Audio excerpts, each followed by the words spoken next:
পুজোর পরে পশ্চিমবঙ্গে শুরু হবে এসআইআর বা স্পেশাল ইন্টেনসিভ রিভিশন। এই সংক্রান্ত গুরুত্বপূর্ণ আপডেট আমার চ্যানেলে আমি প্রতিনিয়ত দিয়ে আসছি। এই ভিডিওর মাধ্যমে আপনাদেরকে আরো কিছু নতুনত্ব নিয়ে কথা বলবো যে এসআইআর যখন পশ্চিমবঙ্গে শুরু হবে, আপনি একজন পশ্চিমবঙ্গের বাসিন্দা হিসেবে, একজন পশ্চিমবঙ্গের ভোটার হিসেবে এই এসআইআর এ আপনি কিভাবে অংশগ্রহণ করবেন, বা এই এসআইআর এর সম্পূর্ণ যে প্রসেস, কোন পদ্ধতিতে এই এসআইআর প্রক্রিয়াটা হবে পশ্চিমবঙ্গে, আপনি একজন ভোটার হিসেবে কি কি করতে হবে আপনাকে, সমস্ত কিছু বিষয়ে ডিটেলসে আলোচনা করব এই প্রতিবেদনের মাধ্যমে। প্রথমত আপনাদেরকে শুরুতেই বলে দিই, যে যে বিষয়ে আপনারা জানতে পারবেন সেটা আপনাদেরকে ওয়ান বাই ওয়ান বলে দিচ্ছি এবং ঠিক তারপরে সেই সমস্ত বিষয় নিয়ে ডিটেলসে আলোচনা করব। প্রথমত বিএলওদের ডিউটি কি থাকবে এই এসআইআর এ। 2 নম্বরে আপনি একজন ভোটার হিসেবে আপনার কি কি ডিউটি থাকবে, কি কি দায়িত্ব কর্তব্য আপনাকে পালন করতে হবে, আপনি কোন কোন কাগজপত্র এখন থেকেই রেডি রাখবেন। যারা বাড়িতে নেই, যে সমস্ত ভোটাররা কর্মসূত্রে পরিযায়ী শ্রমিক হিসেবে বা যে কোনো ভাবে যদি বাড়ির বাইরে থাকেন, তিনারা কিভাবে এসআইআর এ অংশগ্রহণ করবেন। বিএলওরা যদি কোনোভাবে আপনার বাড়িতে না যায়, কোনো কারণে হতে পারে তাদের মিস্টেক, সেক্ষেত্রে আপনার কি করণীয় থাকবে। 2002 সালের ভোটার লিস্ট এই পশ্চিমবঙ্গের জন্য অত্যন্ত গুরুত্বপূর্ণ, সেটা আপনারা কিভাবে ডাউনলোড করবেন। এবং শেষে বলবো যে কোন ভুলটা আপনাকে ভুল করেও করা যাবে না এই এসআইআর যখন হবে, আর এই এসআইআর এর ফর্ম পূরণটা আপনি কিভাবে করবেন তারও প্রসেস দেখিয়ে দেবো এই ভিডিওর মাধ্যমে। প্রথমত আপনাদেরকে ওয়ান বাই ওয়ান বিষয়গুলো নিয়ে আলোচনা করছি। প্রথমত হচ্ছে বিএলওদের ডিউটি কি থাকবে। আপনি একজন ভোটার হিসেবে আপনাকে কোথাও যেতে হবে না, আপনি বাড়িতেই থাকবেন। বিএলওরা আপনার বাড়িতে পৌঁছবে, আপনাকে দুটো এনুমারেশন ফর্ম আপনাকে দেবে, মানে যেটা গণনা ফর্ম বা এসআইআর ফর্ম যেটা বলা হচ্ছে, দুটো কপি একজন ভোটারের জন্য দুটো করে আপনি পাবেন। অতএব আপনার বাড়িতে যদি 3 জন ভোটার থাকে তাহলে আপনাকে 6টি ফর্ম দেওয়া হবে, প্রত্যেকটা ভোটারকে 2টি করে ফর্ম দেওয়া হবে। 2টি ফর্মই আপনাকে ফিল আপ করতে হবে। একটি ফর্ম বিএলও কে দেবেন, আর একটি ফর্ম বিএলও সেই ফর্মে সাইন করে ওই ফর্মটি আপনার কাছে থাকবে বা আপনাকে দেবেন। অতএব 2টি ফর্ম আপনাকে ফিল আপ করতে হবে, একটা আপনার প্রমাণের জন্য আপনার কাছে থেকে যাবে, আর একটি আপনি বিএলওর কাছে সাবমিট করবেন উইথ ডকুমেন্ট। কি কি ডকুমেন্ট সেটা পরে আসছে। বিএলও আপনাকে যখন ফর্মটা দিল, আপনি এই ফর্ম ফিল আপের জন্য মোটামুটি সময় পাবেন, এমনটা নয় যে আপনি সঙ্গে সঙ্গে আপনাকে ফিল আপ করে দিতে হবে, এমনটা নয়। এবং এই ফর্ম সংক্রান্ত যদি আপনার কিছু কোয়ারিজ, জিজ্ঞাসা থাকে, জানার থাকে, আপনি বিএলওর কাছ থেকে জেনে নিতে পারবেন, কোনো অসুবিধা নেই, বিএলও আপনাকে সে বিষয়ে হেল্প করবে। এবারে আপনি যখন ফর্মটা পেলেন, আপনি 2 দিন 4 দিন হাতে সময় পাবেন, সেই সময়ের মধ্যে আপনি ফর্মটা ফিল আপ করলেন এবং তার যে যে ডকুমেন্টস আপনার দেওয়ার কথা সেই ডকুমেন্টস গুলো আপনি দেবেন, দিয়ে আপনি কাছে রাখবেন। বিএলও আবার নেক্সট আপনার বাড়িতে পৌঁছবে এবং আপনি সেদিন বিএলওর হাতে সেই ফর্মগুলি তুলে দেবেন। এবারে এখন আপনাদের প্রশ্ন হচ্ছে কোন কোন ডকুমেন্টস আপনারা দেবেন সেই ফর্মের সঙ্গে। ইলেকশন কমিশন অফ ইন্ডিয়া থেকে 11খানা ডকুমেন্ট প্রথমে বলা হয়েছিল, কিন্তু বর্তমানে সুপ্রিম কোর্টের নির্দেশে 12 নম্বর নথি হিসেবে আধার কার্ডকে যুক্ত করা হয়েছে।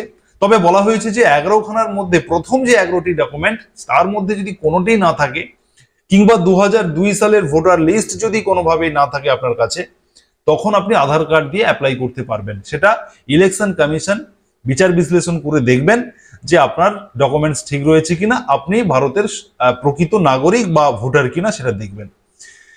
কোন কোন ডকুমেন্টস সেটাও আমি আপনাদেরকে দেখাবো, ফর্ম ফিল আপ এবং কি কি ডকুমেন্টস লাগবে সেটা আমি লাস্টে আপনাদেরকে বলবো। এবারে আমি আপনাদেরকে যেটা বলবো যে যারা বাড়িতে নেই, যারা বিভিন্ন কর্মসূত্রে বাইরে কাজ করেন, এরকম প্রচুর ভোটার রয়েছেন যারা ভোট দেওয়ার সময় তিনারা বাড়িতে আসেন, ভোট দেন এবং ভোট দেওয়ার পরে তিনারা কাজের সূত্রে বাইরে চলে যান। দেখুন, এই এসআইআর যেমন বিএলও আপনার বাড়িতে ফর্ম নিয়ে পৌঁছবেন, ঠিক যেভাবে অফলাইনে হবে, অতএব আপনি পেন দিয়ে ফিল আপ করবেন, ঠিক একইভাবে আপনারা যদি কেউ মনে করেন যে আমি অনলাইনে ফিল আপ করবো, সেক্ষেত্রেও আপনারা কিন্তু করতে পারেন। অতএব অনলাইন এবং অফলাইন দুটো প্রসেস খোলা রয়েছে। আপনার যদি মনে হয় যে আপনি অনলাইন ফিল আপ করবেন, করতে পারেন। যদি মনে হয় আপনি অফলাইনে বিএলওর ওই ফর্মটা ফিল আপ করে বিএলও কে দেবেন, দিতে পারেন, অসুবিধা নেই। অতএব যারা বাইরে কাজ করছেন, যারা বাইরে রয়েছেন যে সমস্ত ভোটাররা, তারা চাইলে অনলাইনের মাধ্যমে ফর্ম ফিল আপ করতে পারেন, অথবা আপনারা আপনার বাড়িতে যখন বিএলও পৌঁছবে আপনারা বাই কন্ট্যাক্ট মোবাইল ফোনের মাধ্যমে আপনারা কথা বলে বিএলওর সাথে কথা বলে কি করতে হবে সমস্ত ডিটেলস আপনারা জেনে নিতে পারেন। তিনারা কিন্তু আপনাদেরকে হেল্প করবেন, অথবা আপনারা অনলাইনে ফিল আপ করতে পারবেন। এবং যখন এই এসআইআর প্রক্রিয়া শুরু হয়ে যাবে পশ্চিমবঙ্গে এবং অনলাইন প্রসেস চালু হয়ে যাবে, আমি আপনাদের জন্য ভিডিও নিয়ে আসবো। তার জন্য আপনারা অবশ্যই সাবস্ক্রাইব করে সঙ্গে থাকবেন। অনলাইন প্রসেস আপনারা কিভাবে অনলাইনের মাধ্যমে এসআইআর এর ফর্ম পূরণ করবেন সেটাও দেখিয়ে দেবো। আর এখন আপনাদেরকে যে অফলাইন যে ফর্মটা আপনাদেরকে দেওয়া হবে সেটা কিভাবে পূরণ করবেন সেটা এই ভিডিওর শেষে আপনাদেরকে দেখাবো। এবারে আমি আপনাদেরকে যেটা বলবো সেটা হচ্ছে যে বিএলও বাড়িতে যদি না আসে কোনো কারণে, এমনটা নয় যে আপনার প্রতি রাগ রয়েছে বিএলওর, এমনটা নয়, আপনার এলাকার আপনার খুব পরিচিত কোনো ব্যক্তি বিএলওর পদে তিনি অ্যাপয়েন্টেড হয়েছেন, আপনি তাকে চিনবেন, তিনি যদি কোনো কারণে আপনার বাড়িতে না পৌঁছায় সেক্ষেত্রে আপনি দেখা করতে পারেন। অথবা বিএলও শুধু নয়, বিএলওর সঙ্গে বিভিন্ন যে রাজনৈতিক দলগুলো রয়েছে সেই দলের বুথ লেভেল এজেন্টরা, যারা রাজনৈতিক দলের এজেন্ট তিনারা থাকবেন।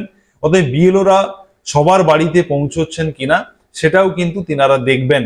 অতএব আপনার বাড়িতে যে বিএলও পৌঁছবেন না এমন বিষয়টা কিন্তু নয়, কিন্তু কোনোভাবে ধরুন বিএলও গেছে আপনি বাড়িতে নেই এমনটা হতে পারে, তবে সেক্ষেত্রে আপনি একজন সচেতন ভোটার হিসেবে আপনি বিএলওর সাথে যোগাযোগ করে নেবেন। এবারে হচ্ছে 2002 সালের ভোটার লিস্টটা আপনার কাছে অত্যন্ত গুরুত্বপূর্ণ পশ্চিমবঙ্গবাসীদের জন্য। আপনারা জানেন যে পশ্চিমবঙ্গে লাস্ট 2002 সালে এসআইআর হয়েছে, আবার এই 25-এ হচ্ছে, সে কারণে আপনারা 2002 সালের ভোটার লিস্টটা কিন্তু পাবলিশ করে দেওয়া হয়েছে, যেখানে পরিষ্কার বলা হচ্ছে যে যাদের 2002 সালের ভোটার লিস্টে নাম থাকবে তাদেরকে আর কোনো ডকুমেন্টস দিতে হবে না। অতএব 2002 সালের ভোটার লিস্ট আপনি কিভাবে ডাউনলোড করবেন তার প্রসেস আমি আপনাদেরকে দেখিয়ে দেব। এবারে আপনারা দেখতে থাকুন 2002 সালের voter list download process, form কিভাবে পূরণ করবেন তার প্রসেস, এবং কোন কোন ডকুমেন্টস আপনাকে দিতে হবে সেগুলি সমস্ত কিছু আপনারা ভালো করে বুঝে নিন, এবং এই ভিডিওটি আপনারা আপনাদের বন্ধু বান্ধবদের শেয়ার করে সবাইকে জানাতে সাহায্য করুন। পশ্চিমবঙ্গ বাসিন্দাদের জন্য 2002 সালের ভোটার লিস্টটা অত্যন্ত গুরুত্বপূর্ণ। আপনারা নিজেরাই ডাউনলোড করে নিতে পারবেন নিজেদের মোবাইল কিংবা কম্পিউটারের গুগলে chief electoral officer West Bengal এই লিঙ্কটা আপনারা, এই লেখাটা আপনারা লিখে দেবেন গুগলে, লিখে এন্টার করবেন, করার পরে এই লিঙ্কে আপনারা চলে আসবেন। এবারে দেখুন এখানে লেটেস্ট নিউজে এই যে লেখাটা দেখুন, ইলেকটোরাল রোল অফ এসআইআর 2002, এই লিঙ্কে আপনারা ক্লিক করবেন। ক্লিক করার পরে আপনারা ইলেকটোরাল রোলের সমস্ত ডিস্ট্রিক্ট আপনারা দেখতে পাবেন। এবার আপনি যেই ডিস্ট্রিক্টের বাসিন্দা আপনি সেই ডিস্ট্রিক্ট সার্চ করে সেই ডিস্ট্রিক্টের উপরে ক্লিক করবেন। আমি সাউথ 24 পরগনাস ক্লিক করছি। এবারে আপনার যে সমস্ত অ্যাসেম্বলি কনস্টিটিউয়েন্সি বা যে সমস্ত বিধানসভা রয়েছে সেই তার নামগুলো চলে এসছে সমস্ত ডিস্ট্রিক্টের আন্ডারে। এবারে আমি এখান থেকে একেবারে নিচে আমি সাগর বিধানসভা এটা আমি সিলেক্ট করছি, এবং ঠিক তারপরে সাগর বিধানসভার আন্ডারে যে সমস্ত যে পোলিং স্টেশনগুলো যে রয়েছে, বুথগুলো রয়েছে যেখানে আপনি ভোট দিতে যান, সেই বুথগুলো আপনারা এখানে দেখতে পাচ্ছেন, যেটাতে আপনার 2002 সালে আপনি যে বুথে বা এখন আপনি যে বুথের ভোটার আপনারা সেই বুথগুলো খুঁজে নেবেন, নিয়ে এখানে ফাইন ইলেকটোরাল রোলে ক্লিক করলে আপনার সামনে সমস্ত ওই বুথের যে ইলেকটোরাল রোল রয়েছে 2002 সালের এসআইআর এর যে যারা অংশগ্রহণ করেছিলেন তাদের নামটা কিন্তু আপনারা পেয়ে যাবেন। এই ফাইন্ড রোলে ক্লিক করার পরে সেই পিডিএফটি জেনারেট হবে এবং আপনি সেখান থেকে আপনার নামটি খুঁজে নেবেন। এভাবে আপনি আপনার 2002 সালের ভোটার লিস্টটা আপনি বের করতে পারবেন এই chief electoral officer West Bengal এই ওয়েবসাইট থেকে। আপনাদেরকে অন স্ক্রিন এনুমারেশন ফর্মটি আমি আপনাদেরকে দেখাচ্ছি। দেখুন অ্যানেক্সার সি এনুমারেশন ফর্ম, এই ফর্মটিতে আপনাদের এখানে দেখুন ইলেক্টরস নেম মানে আপনার নাম, একজন ভোটারের নাম, এটা কিন্তু অলরেডি প্রিন্টেড থাকবে। এখানে স্যাম্পল কপিটা দেখাচ্ছি, কিন্তু আপনার কাছে যে ফর্মটি পৌঁছবে সেই ফর্মে আপনার নাম, আপনার ভোটার কার্ডের যে নাম্বার এবং আপনার অ্যাড্রেস, এগুলো হচ্ছে এই যে লেখা রয়েছে প্রি প্রিন্টেড, এগুলো আগের থেকে লেখা থাকবে, এগুলো আপনাকে কিছু করতে হবে না। আপনার serial number, part number, AC number, PC number, state সবকিছুই প্রিন্টেড থাকবে, এবং আপনার ভোটার কার্ডের যে ছবিটা রয়েছে সেই ছবিটাও এখানে প্রিন্টেড থাকবে। শুধুমাত্র আপনাকে একটি কারেন্ট ফটো, আপনার বর্তমান যে ফটো রয়েছে সেই ফটোটা আপনাকে এখানে কিন্তু পেস্ট করতে হবে। এবারে আমি আপনাদেরকে চলে আসি, এখানে যেটা লিখতে হবে আপনি আপনার ডেট অফ বার্থ লিখবেন, আধার কার্ডের নাম্বার আপনি এখানে লিখবেন। যদিও অপশনাল রয়েছে, তবুও যেহেতু সুপ্রিম কোর্ট থেকে আধার কার্ড নিয়ে একটা রায় দেওয়া হয়েছে, আধার কার্ড দিয়ে আপনি এসআইআর অংশগ্রহণ করতে পারবেন, সেক্ষেত্রে আধার কার্ডের নাম্বারটা এখানে হয়তো ওয়েস্ট বেঙ্গলে যখন চালু হবে তখন এটা ম্যান্ডেটরি হয়ে যাবে। সো আপনি আধার কার্ডে নাম্বার লিখলেন, মোবাইল নাম্বার লিখলেন, আপনার গার্জেনের নাম, আপনার বাবা অথবা আপনি গার্জেন যাকে মনে করেন লিখলেন, আপনার তিনার ভোটার কার্ডের নাম্বার লিখলেন, মায়ের নাম লিখলেন, মায়ের ভোটার কার্ডের নাম্বার লিখলেন। যদিও এটা ইফ অ্যাপ্লিকেবল লেখা রয়েছে, আপনি চাইলে লিখতে পারেন, না চাইলে নাও লিখতে পারেন। আপনি যদি আপনার যদি স্পাউজ নেম, অতএব আপনি যদি আপনার যদি স্ত্রী কিংবা স্বামী থেকে থাকে, সেক্ষেত্রে এখানে তিনার নাম এবং তিনার ভোটার আইডি কার্ডের নাম্বার, জাস্ট এইটুকুই ফিল আপ করতে হবে, জাস্ট এইটুকুই, মানে ম্যাক্সিমাম 1 মিনিটের কাজ রয়েছে এই ফর্মটা ফিল আপ করার জন্য। কিন্তু যেটা আপনাকে যেটা করতে হবে আগের থেকে, যেটা আপনাকে ডকুমেন্ট রেডি করে রাখতে হবে, যে আপনার ডেট অফ বার্থ অনুযায়ী, বয়স নয়, ডেট অফ বার্থ অনুযায়ী আপনাকে ডকুমেন্ট রেডি রাখতে হবে। যদি আপনার ডেট অফ বার্থ 1/7/1987 আগে হয়ে থাকে, আপনার জন্ম তারিখ যদি 1/7/1987 আগে হয়ে থাকে, সেক্ষেত্রে আপনাকে ওই 11খানা যে ডকুমেন্ট লিস্ট বলা হয়েছে সেই লিস্টের মধ্যে যে কোনো একটি অবশ্যই দিতে হবে। অথবা ভোটার যদি আপনার 2002 সালের যে ভোটার লিস্ট রয়েছে সেই লিস্টে যদি নাম থাকে, সেই কপিটাও আপনি দিতে পারেন। অথবা বলা হচ্ছে যে এই 11খানা লিস্ট, সেই লিস্ট আমি দেখাবো শেষে রয়েছে, সেই 11খানা লিস্টের মধ্যে যে কোনো একটি ডকুমেন্ট আপনি দেখাবেন, অথবা আপনি ভোটার যে 2002 সালের যে ভোটার লিস্ট প্রকাশিত হয়েছিল এসআইআর এর, সেই পাতাটি আপনি এখানে অ্যাটাচ করবেন। এবারে 2 নম্বরে বলা হচ্ছে, যদি আপনার ডেট অফ বার্থ 1/7/1987 পরে এবং 2/12/2004 আগে, অতএব এই ডেট অফ বার্থ থেকে এই ডেট অফ বার্থের মধ্যে, ডেটের মধ্যে যদি আপনার ডেট অফ বার্থ হয়ে থাকে, সেক্ষেত্রে আপনাকে কি করতে হবে, provide any document for self, অতএব নিজের জন্য একটি ডকুমেন্ট আপনাকে দিতে হবে, যেটা কিনা ওই 11টি লিস্টের মধ্যে মেনশন করা রয়েছে, তার মধ্যে আপনি একটি দেবেন। এবং এখানে বলা হচ্ছে 2 নম্বরে, এবং আপনার ফাদার অর মাদার, অথবা বাবা অথবা মায়ের যে কোনো একটি ডকুমেন্ট দিতে হবে ওই 11খানা ডকুমেন্টের মধ্যে। আমি আবারও বলে দিচ্ছি, যে 11খানা ডকুমেন্টের কথা বলা হচ্ছে আমি দেখাবো, এটা বলে দেওয়ার পরে সেই 11টি ডকুমেন্ট ছাড়াও আপনি যে কোনো 11টি ডকুমেন্ট ছাড়া আপনি 2002 সালের ভোটার লিস্টটি দেখাতে পারেন, অথবা ভোটার লিস্ট যদি আপনি দেখান আর আপনাকে কোনো কিছু দেখাতে হবে না। 3 নম্বরে বলা হচ্ছে, যদি আপনার বয়স ডেট অফ বার্থ 2/12/2004 পরে হয়ে থাকে, সেক্ষেত্রে আপনি আপনার নিজের একটি ডকুমেন্ট আপনাকে তো দিতেই হবে, ওই 11খানার মধ্যে যে কোনো একটি দিতে হবে। বাবা এবং মা উভয়েরই ডকুমেন্ট দিতে হবে, ওই 11খানার মধ্যে দিতে হবে। আর যদি বাবা মা ইন্ডিয়ার বাইরের হয়ে থাকেন, সেক্ষেত্রে ধরুন আপনি ভারতীয় কিন্তু আপনার বাবা মা ভারতীয় নয়, এমনটা যদি হয়ে থাকে, তাহলে বাবা মা এই ইন্ডিয়াতে এসেই আপনার নিশ্চয়ই জন্মগ্রহণ হয়েছিল, আপনার বাবা মা ইন্ডিয়াতে এসেছিল এবং তারপরে আপনার জন্ম হয়েছে, তখন আপনাকে আপনার বাবা মায়ের তৎকালীন সময়ের যে পাসপোর্ট এবং লিগ্যাল ভিসা রয়েছে তার কপি দিতে হবে। এই সমস্ত এই কেসগুলো খুবই কম থাকবে, এগুলো নিয়ে এই জন্য ডিটেলসে আমি বেশি বলছি না, তবে মূলত যে 3টে বিষয় ডেট অফ বার্থ ধরে বললাম, এগুলো হচ্ছে মেন বিষয়। এবারে আমি আপনাদেরকে যেটা বলবো সেটা হচ্ছে যে 11টি ডকুমেন্টের লিস্ট, দেখুন এখানে যে 11টি ডকুমেন্টের লিস্ট দেওয়া হয়েছে, প্রথমে বলা হচ্ছে যে any identity card, pension payment order issued to regular employee pensioner, any central government, state government, PSU, অতএব আপনার যদি কোনো সরকারি পেনশন হোল্ডার আপনি যদি হয়ে থাকেন, সেক্ষেত্রে আপনার পেনশনের কাগজপত্র আপনি দেখাবেন যে আপনি সরকারি চাকরি করতেন, সেটা স্টেট গভর্নমেন্ট কিংবা সেন্ট্রাল গভর্নমেন্ট যাই হোক আপনি করতেন, এবং তার কাগজ রয়েছে, সেটা দেখালেই আপনার হয়ে যাবে, আর কিচ্ছু লাগবে না।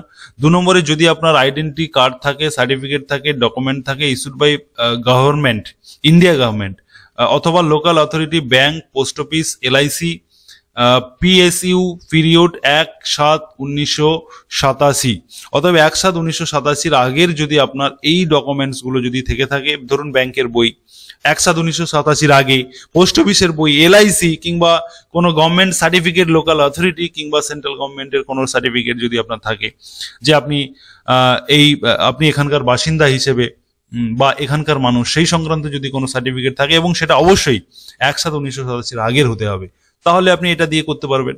3 নম্বরে যদি আপনার বার্থ সার্টিফিকেট থাকে, এখানে কিন্তু আর কোনো ডেট মেনশন নেই, আপনার যে কোনো দিনের আপনার বার্থ সার্টিফিকেট থাকলেই হবে, কোনো সালের আগে পরে এমনটা কিন্তু মেনশন নেই। শুধু যদি বার্থ সার্টিফিকেট থাকে তাহলেই হবে, পাসপোর্ট যদি থাকে তাহলেই হবে, যদি আপনার মাধ্যমিক পাস সার্টিফিকেট কিংবা হায়ার এডুকেশনাল কোনো সার্টিফিকেট থেকে থাকে কোনো বোর্ড কিংবা ইউনিভার্সিটির, সেটা থাকলে হবে।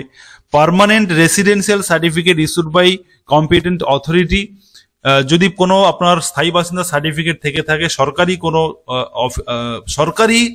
কোনো যদি সার্টিফিকেট আপনার থেকে থাকে পার্মানেন্ট রেসিডেন্সিয়াল সার্টিফিকেট, সেটা হবে।